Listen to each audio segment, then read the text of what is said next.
my childhood. So in Guatemala, where I'm from, we have a tradition. It's really probably not a thing anymore, but when I was growing up, and my parents and grandparents, so when you turn 13, there's a volcano that you climb. It looks impressive, doesn't it? So this is Volcán de Agua, which means volcano of water. And if you want to know why it's called that, I'll tell you the story, but I only have 45 minutes. So this volcano is about 2,200 meters. You don't start from the very bottom. You can drive up. In fact, you can drive to the crater. It was not a difficult volcano to climb for a 13-year-old. So what we used to do, you get your backpacks and you go with a group of friends and your tents, sleeping bags and all that, and you stay at the top. And if it reaches freezing temperatures up in the crater, so you have to be prepared. And so when you climb all the way to the top, there is a rim on the crater. It's a dormant volcano, I should say. It's called water volcano because the crater, when it rains a lot, the water can accumulate. But anyway, so you camp in the crater. And I remember as a kid, we did this, and the next morning our water bottles the water was frozen. And if you live or grew up in the tropics, that's a totally different experience for us. I had never been in such cold weather. So, it begins with, okay, you're getting almost to be 13 and it's time to go on this adventure. And this is close to Guatemala City. So, we have to get there. So take the bus as a group and then climb. All sorts of misadventures and mishappenings. We got lost, but we made it and all that. So this was a really significant memory for me. I still have friends from that time when we talk about it. Remember when we climbed the volcano? Oh yeah, we were crazy. I now having a 13-year-old, how did my parents let me go with a group of 13-year-olds? But it was a different time, probably a lot safer. So, and I want us to start with this story because, the way we see how partnerships, the partnering process develops, we want to tell you that it's a journey. It's not a one-time thing. It's not a linear thing that you just follow like a recipe. You follow the rest of the ingredients and it comes out. It's a journey. And so it's kind of like this journey. So now I want you to take a minute and think about a journey that you took or that you want to take. Just think about it in your own head for a couple minutes while I put something up. Just think about it. It doesn't have to be a volcano.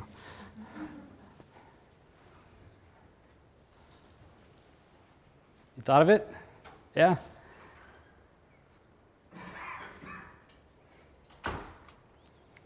All right, so anybody can answer this. So in this journey that you just thought of, where did you want to go? Just say it. India. Any place in India? I want to go visit Onassis. Want to visit Onassis. Okay. Any journey? Any others? The Way. The Way? The Way. It's a pilgrimage. In Spain? El Camino. Right. That's a great one. A mountain in Indonesia. I can't remember the name of it. In There's a mountain in Indonesia. what island? Do you know? It's just the mountain my son and I want to climb together. And I can't remember the name of it. I can't even remember what island it's on. Okay. All right. In mountain in Indonesia. To where? Okay. He took a journey to Guatemala. He told me that story. That's amazing. Anyway, okay, Iraq. Anyone else? Have you taken a journey before, maybe, that you thought of right now? Come on, tell me. Went to the Amazon. The Amazon? Wow. Like the jungle? Wow. Yeah, I went with another woman to in the Himalayas up near the border with Tibet. That must have been amazing. It was scary. Yeah, that too. Somebody would. I climbed the traditional Mount Sinai. That was pretty cool. Okay.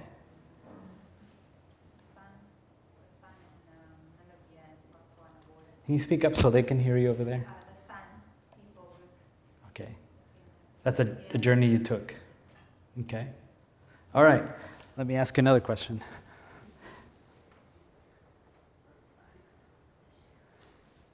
Of this journey that you thought, what was your goal for that journey, or what is your goal for that journey? Climbing the mountains in Tajikistan and visiting an unreached people group to bring the Bible to them was one of the highlights Yeah, of my life. to bring the Bible. That was why. That is the Start Bible translation of an unreached tribe. Great. All right.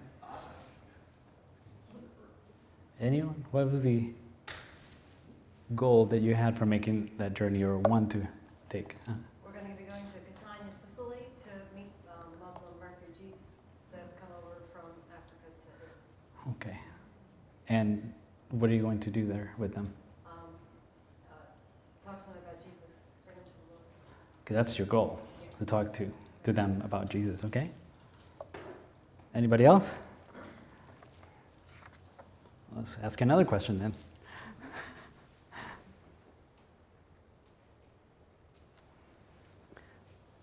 What was the biggest challenge that you had on that journey?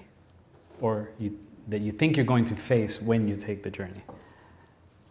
My knees not exploding going up the community. Yeah, that's a very long way, isn't it? Okay.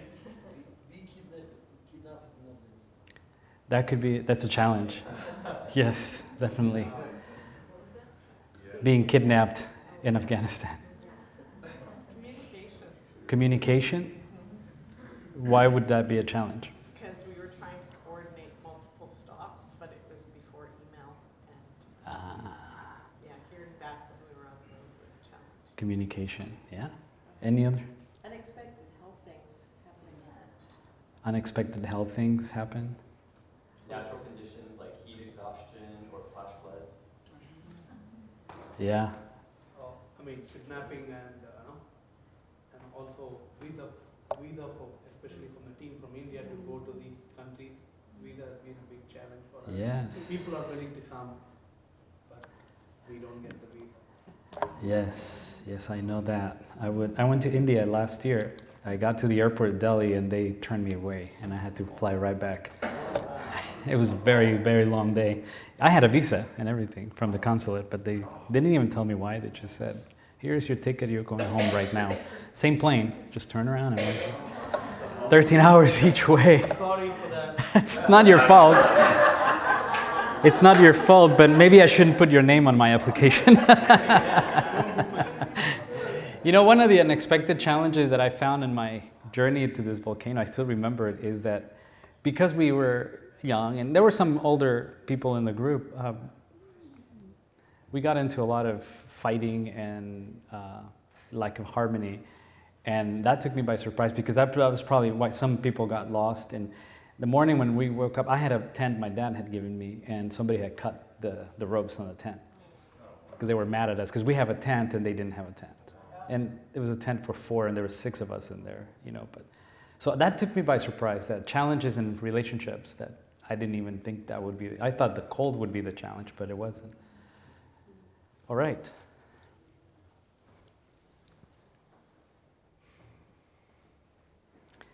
So,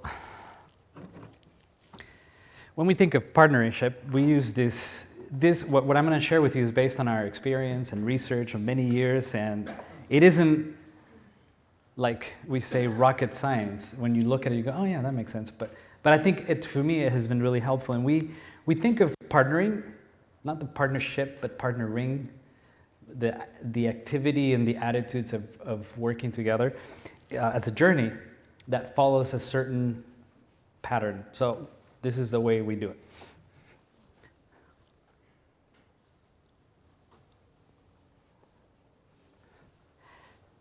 And it develops in different stages. Again, this is not meant to be linear. Sometimes things overlap or they go back, but it's to help us have an image that would help us to understand. So when you begin in this idea of taking a journey, it begins with the inspiration or an idea. So in our context, we'll think of what we call the God factor, if you want to call it that. You know, we saw how God spoke to Samuel this morning. And so as I explain these stages, I'll share a story. This is a real story from one of our associates in Southeast Asia. So, and I want to caution you because the story is something that we use as an example, and it is focused on an individual. But the process that I'm going to describe throughout here could be something that God does in a group of people. So it's not about just one person, but sometimes it is one person. So what happens at the beginning is that what we call the God factor. So for example, this is the story. It says, in a city in Southeast Asia, several seminars on transforming your city were conducted over a period of years. Thomas, a local pastor, felt increasingly convinced that this was what his city needed and that God was calling him to do something about it. So it begins with that, God spoken to someone about something. Has that happened to you? Or is that maybe why you're here? It's part of your journey? Where God spoke to you about something or something came, in your heart. For example, Nehemiah. If you're familiar with the story of Nehemiah, he's praying and fasting, and then God speaks to him about the need for a wall. He cries for Jerusalem. That's God who inspires that vision in you. And what I've seen in my own experience and those I know who have been on this journey, that process, when God speaks to them or puts that vision in their hearts, they become champions for that cause. They become champions for a people group, for a specific maybe age group or a specific ministry. And in my own world of Bible translation, we often tell the story of Cameron Townsend, who started at Wycliffe, and how God spoke to him through people in Guatemala. And he says, we need to do something about this. So we call this beginning phase, I guess you can call it, awakening.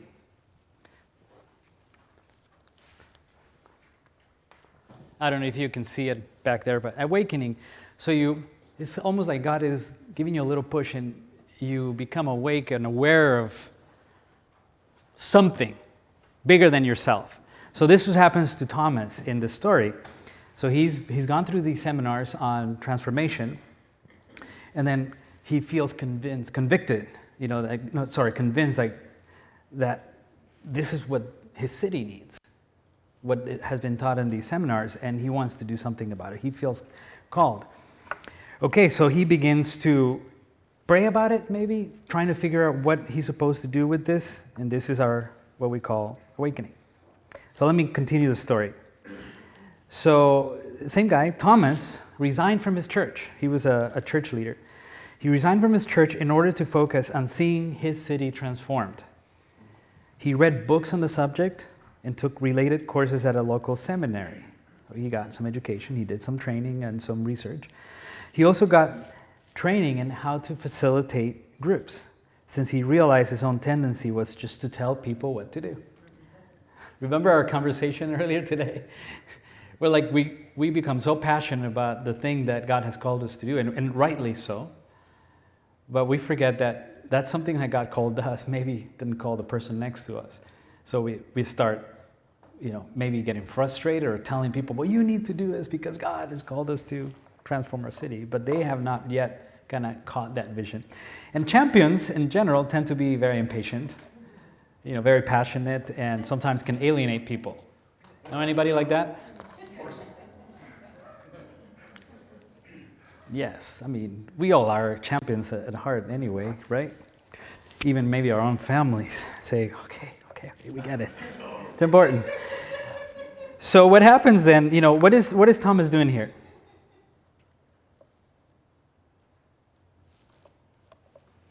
What is he doing? By studying and equipping, preparing.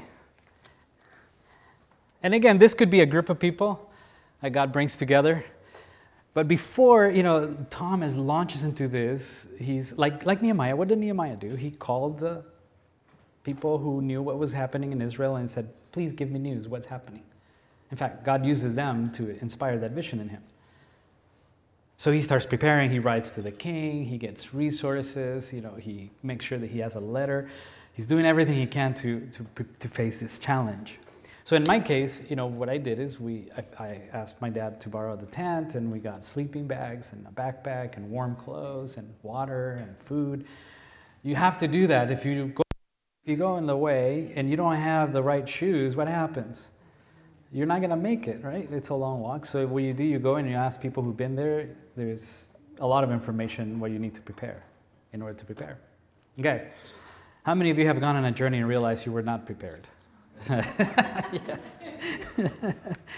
My kids usually, I have younger kids. When they were younger, we'd be in the car and, where are your shoes?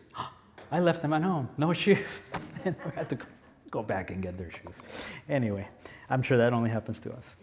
Okay, so let's read a little bit more about what Thomas is doing now. So he strengthened his relationship with 2 local pastor fellowships that existed in the city and helped these fellowships to start talking with each other. So he's a champion, he has this vision, and he starts doing what we talked about here, being present, building relationships, listening, understanding, but also encouraging and coaching. So he's encouraging them to come and work together. But then, a crisis brought pressure from the government on these pastors. And when that happened, they quickly saw the need to work together and speak with one voice. Thomas also discovered that several mission agencies working in the community shared a similar concern for city transformation and invited them to meet together with the pastors. Now, church members who represented different aspects of city life, government, education, business, were invited to meet together with others who shared a similar interest. At the same time, the 2 pastors' fellowships agreed to use the city transformation process as an opportunity to work together. Several people traveled around to the different churches to preach messages on city transformation and how churches and church members could get involved. So what happened now in this journey of Thomas? What happened? That's not a rhetorical question. What happened? Networking. What do you mean by networking? He connected people. Connecting people, yeah. And it was the pastors' fellowships, and now government and people in other spheres of life. It happened, there was a crisis. So they're facing persecution or at least pressure. So that added some incentive to, hey, maybe we should speak with one voice. But what happened before that is that Thomas had already connected them. Maybe before they would have been trying to resolve the crisis on their own, but now the crisis came and they already know each other because they've been networking. Okay. Now this process that is described in this very short story here, it could take several months or several years. And in this phase, what we do is we find others who are like-minded. We start connecting with them, connecting them with each other, and we start talking about what are some of the things that we could do together to get to that goal? In this case, is city transformation. And we call that phase exploring.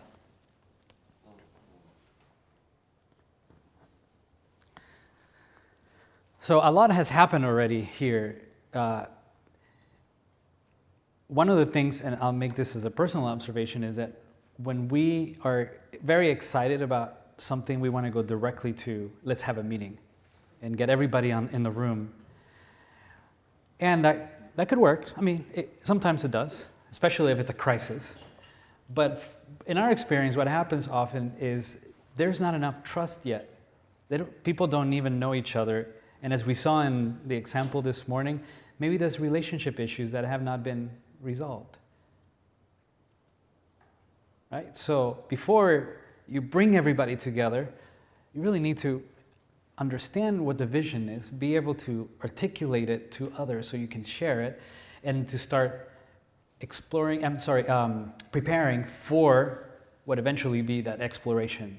That's in Thomas's case, he studied, he did research, he met people, he had conversations.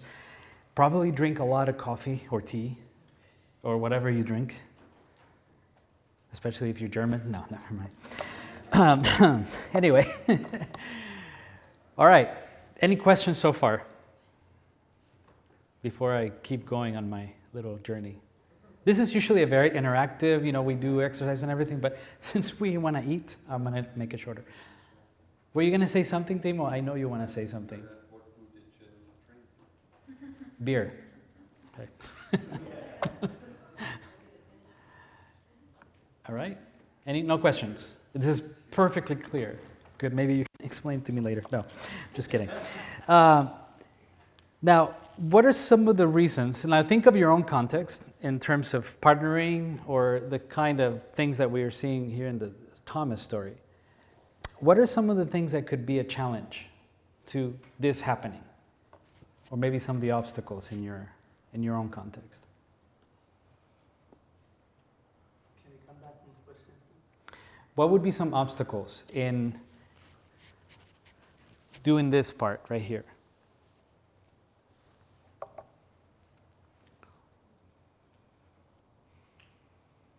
Denomination barriers would be one.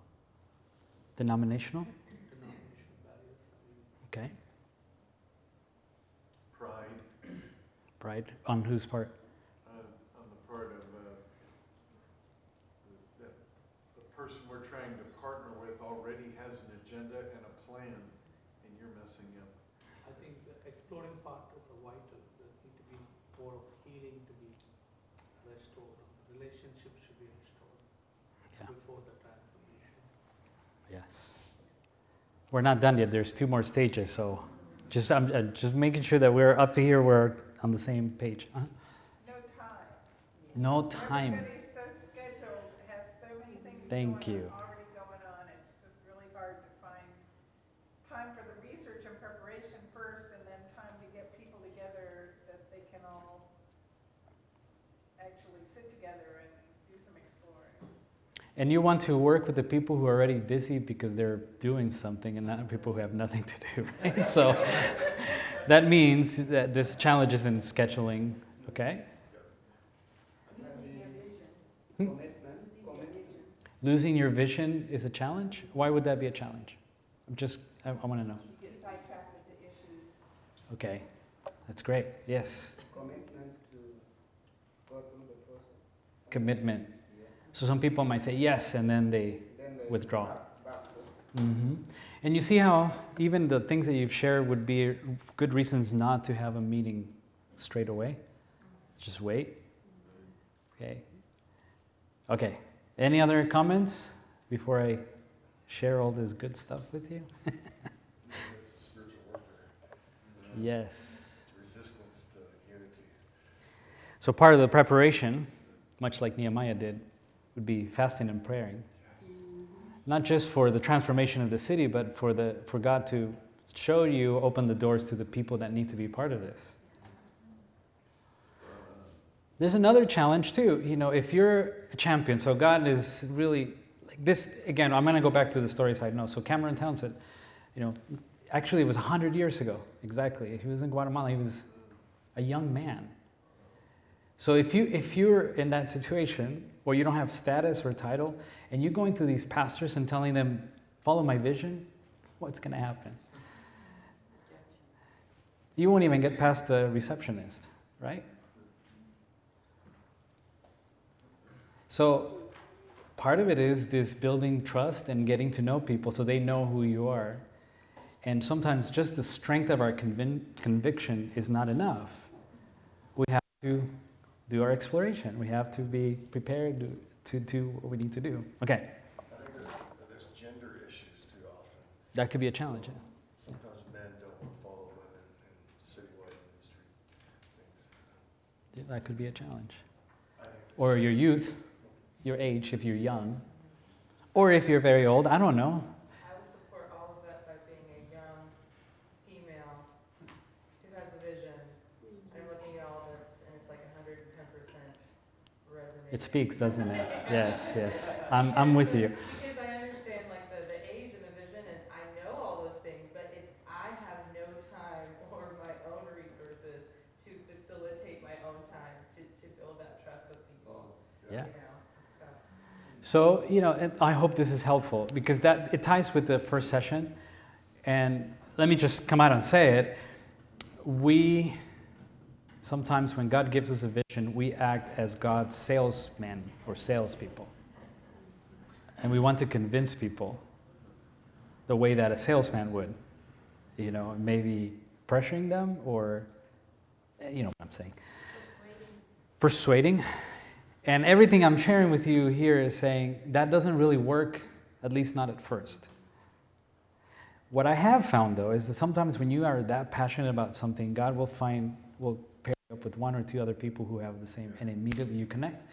And that right there is the beginning of what we call in a facilitation team, or a group of people that can champion together. So maybe that's another thing to pray for in the preparation. All right. So this process could take months, weeks. Be patient, or more patient, I should say. Now let me share a little bit more of the story here. So finally, after a full 2 years after Thomas resigned from his church, the leadership teams of 12 different churches and 2 local agencies met together to formalize their commitment to work together towards city transformation.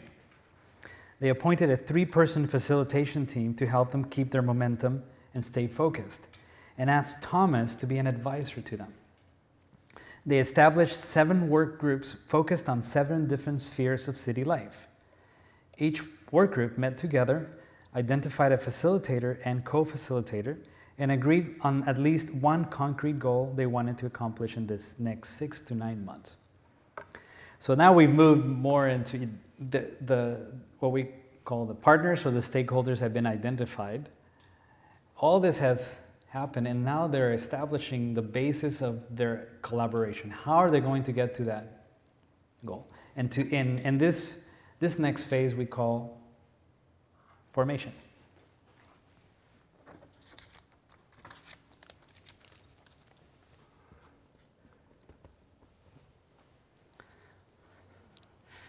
Now, if you notice something here, up to now, there hasn't been any specific activities towards city transformation as a network. I mean, some of the people in the churches, the agencies might already be involved. They're actually already involved in ministry. So we're not talking here about starting a new ministry. We're talking about starting a new partnership focused on that ministry. Okay? So these are not people who are doing nothing. They're churches that are actively engaged in their communities. What this is saying is, for us to reach the whole city, we need to work together.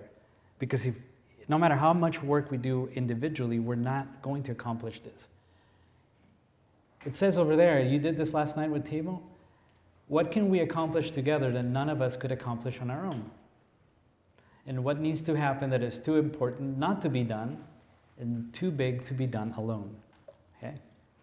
So at this point, and when you come to this formation stage, the people that are involved are people who are already active in this work, that are able to sit at the table like this and say, okay, we're going to have 7 spheres, we're going to have these networks, we're going to have facilitators, we're going to have 3 people, and they set goals for 6 to 9 months. Right? This has happened, took 2 years. This is a real story. So 2 years. Oh, 10 years in your case, okay. All right. So the next stage, once this has happened, we come to this final phase of the journey. And let me just read it a little bit to you. So during the first year of operating, the facilitation team struggled to find a time to meet, as one of the members was a pastor who regularly traveled outside the city. He eventually asked to be replaced by someone who could be more available, and that was done. Thomas had to learn to work with the facilitation team and let them take initiative, since he was used to doing things on his own. 5 of the 7 work groups functioned well and accomplished or exceeded their initial goals. The 2 groups never really got anything done, which frustrated the group members. It was only when new co-facilitators were chosen that things began to happen. So when we are at that point, we call this operating. So whatever plans and goals you set here are being accomplished, then there's a structure that's organized, there's goals, there's all sorts of good stuff happening. Any questions? Does this make sense? It does? Okay. Are you being shy? I'll give you another minute to think. So, say, I'm listening to you talking about all along the way things are happening. It's not that nothing's happening, but what's happening is still limited. so even at this point operating, we're kind of just now, after you said 2 to 3 years plus, starting to see some structure and some things Yeah. actually on the big level, the macro level, actually happening together, not just what the individuals are happening. Right. So that's when the kind of the synergy begins to happen because they're collaborating, sharing resources, and reporting back, which is also very important to report to each other what's happening, evaluating the results of, did we accomplish what we said? And if we didn't, why? What do we need to do? So in this case, they see that there's two groups that didn't really do what they were supposed to do for whatever reasons. So then they go back and evaluate and says, well, we need new facilitators.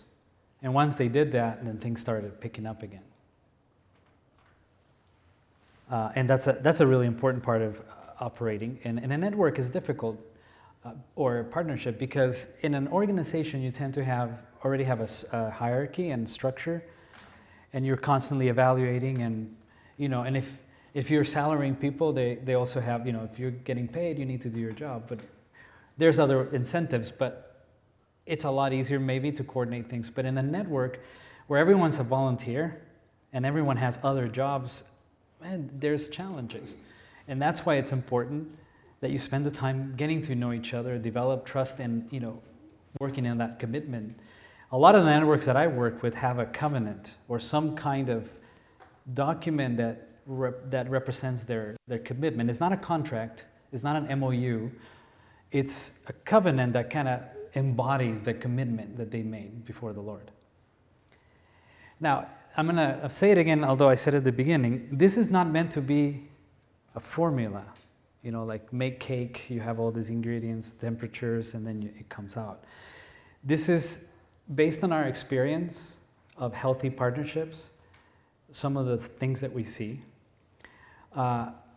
Depending on the context, it can take a long time, but it doesn't mean that it has to take a long time. Sometimes there are factors that accelerate, especially the first three phases, if you already know one another or you're collaborating in another ministry. But what we're trying to show here is that you need to understand how partnerships develop to avoid some of the pitfalls. And we don't have time to go through all the pitfalls, but one of the things that I have seen in my experience, so I'm a network leader, but I'm also an organizational leader. So I work with a large mission agency, but I've also worked with a movement, a network like Comimam.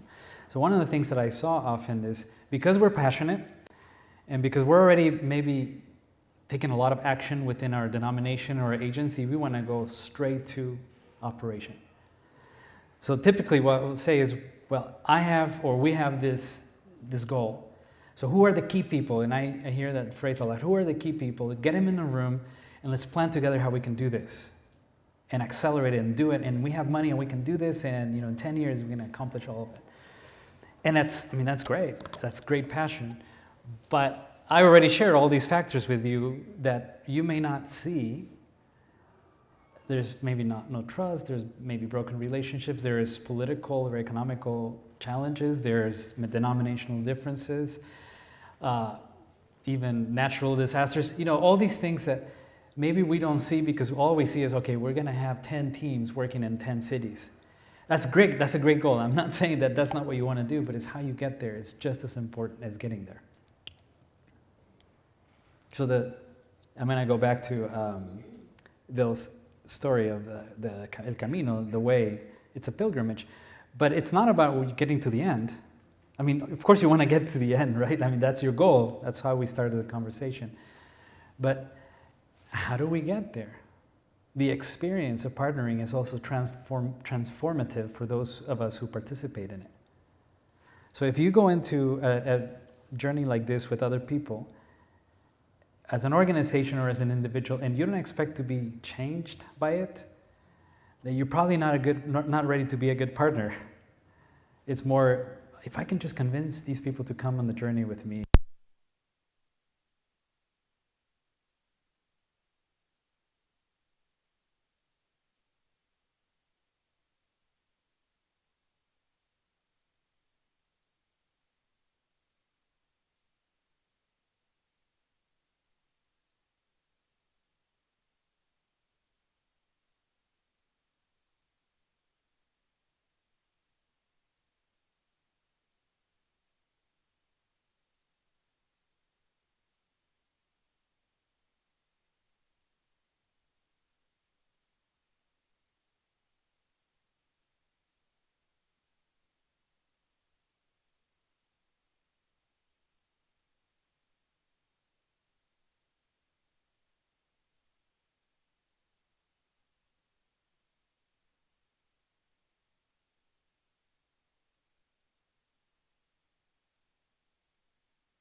there are cultures, like my culture, we're more process-oriented, more community. But often, those of us who are involved in this kind of ministry, we're all action-driven, action-oriented. So we tend to lose patience more quickly. Network partner people think. I have some thoughts about it, but what do you guys think about the issue of having the patience to see it through? Liz? Jenny? Well, I wonder about the patience and when there's ever a discernment that we went off the rails here, we've missed our window, or, maybe I didn't hear God in that awakening moment, right? Like, sometimes letting things die too, which can be really painful if you're the champion. So that wrestle between, am I supposed to keep being patient here and working it out, or am I supposed to let this go for now? Man, that's hard. Just taking off from that. Louder so they can hear you. Yeah, okay, we've worked all these years, we've got, I think there's different movements that have come through for many years in the church. And we have power to change, and that was a big, and everybody works and facilitates together to keep it going.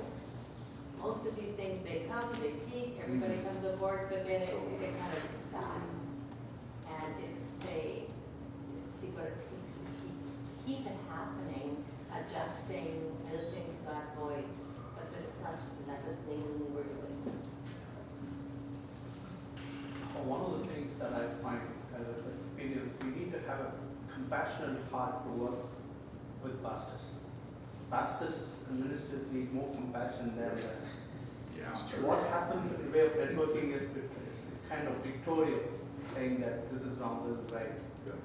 But we need to go alongside with more compassion with pastors, because they are really bruised. Working with them, I find that they are really bruised inside. We need to have a fatherly heart.